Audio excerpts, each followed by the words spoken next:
mine, but I forgot how the question was phrased. What was one mistake you've made in the past that mistake? you wish Okay, exactly. I would say with mine personally, like I would say just like letting like kind of like my career be taken sort of out of like mine and G's hands in a sense, honestly. That's like, facts. And I think we talk about this all the time, like what we created for ourselves was like fully created by us, you know what I'm saying? And like the people that loved us. And then there was a point where we started listening to other people so much that it almost like kind of bunch of fucking adults. It literally just became something that it wasn't. That it wasn't, you know, like we were putting out songs that, like our brand was a lie. Yeah, kind of like, well, but like our brand was always like our friendship, you know, so that was never a lie. But like, oh, of course, the music that we were putting out was like stuff that we didn't even necessarily have any hand in creating. Like, you know, there was a dude saying, that's not the right take, do another one, that's not the right, like we weren't even picking the takes, and like you go on this part, you go on this part, and it got to a point where like it was just frustrating because me and G really are true creatives, you know, and that's why we are where we are. Yes. And it got to a point where it was like, damn, bro, and I'm glad because I feel like, you know, I have the power back in my hands now, you know, being independent and all, but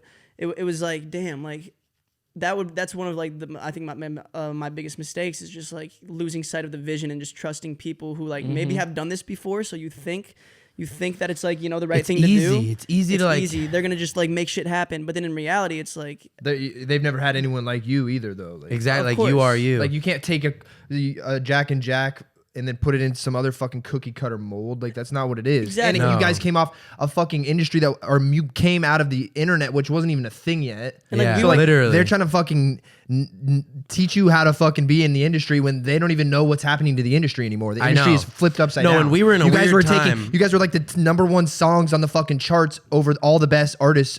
It was weird because you guys could just like go nuts on your numbers and social media. Because clearly we were doing something right. And then it's to the point where it's like we created this pre-industry, so it's like it wasn't an industry-made thing. So why let the industry just fucking, you know, take it was over? Fucked up, dude. Yeah, that's something I definitely like a mistake I feel like we have made. But again, to Bruce's point and to my point and to your point, all of our mistakes, everything happens for a reason. It's like why we are who we are. And I feel like I'm glad I'm sitting in these chairs talking to you guys. And like I love this podcast. I love this last week. I know we're gonna have a great week next week. Like that's why we're here, you know? It's facts, bro. Like, but literally just on top of it, I've had people telling me like, yo, you could do this on the podcast and you could do this on the podcast.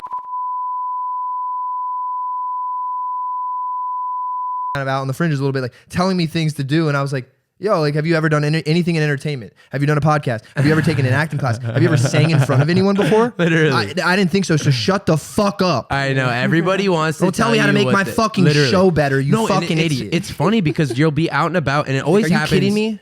No, it always happens, I feel like, when there's like either liquor or some sort of like just like intoxication going on. Is like people always like to sit down and like talk to me about my career. Shit. No, it's like, bro, why are you talking to me? And this is how they wrap it up. It's constructive criticism. I'm like, oh really? Like what's Everybody constructive? What was constructive about that? You've never even done anything in this type of space before. So how are you like? That's just criticism at this point because you don't even know what the fuck you're talking about at all. No, it gets weird. So no, like, it's facts, bro. It's such facts. And on top of that, it's just like, you know, like I said, butterfly effect is real. I think everything happens for a fucking reason, and that's a fact. Yeah. But at the same time, it's like, sometimes I think these artists get too eager to put their fucking careers in people's hands, and not just me and G, but like this is like, I hope any other artists listen to this, because like, yo, like, or people who want to be artists. I mean, you are an artist if you are an artist, whether you're signed and rich or famous or completely poor, broke, and in the suburb of nowhere. Like you're an artist if you're an artist, but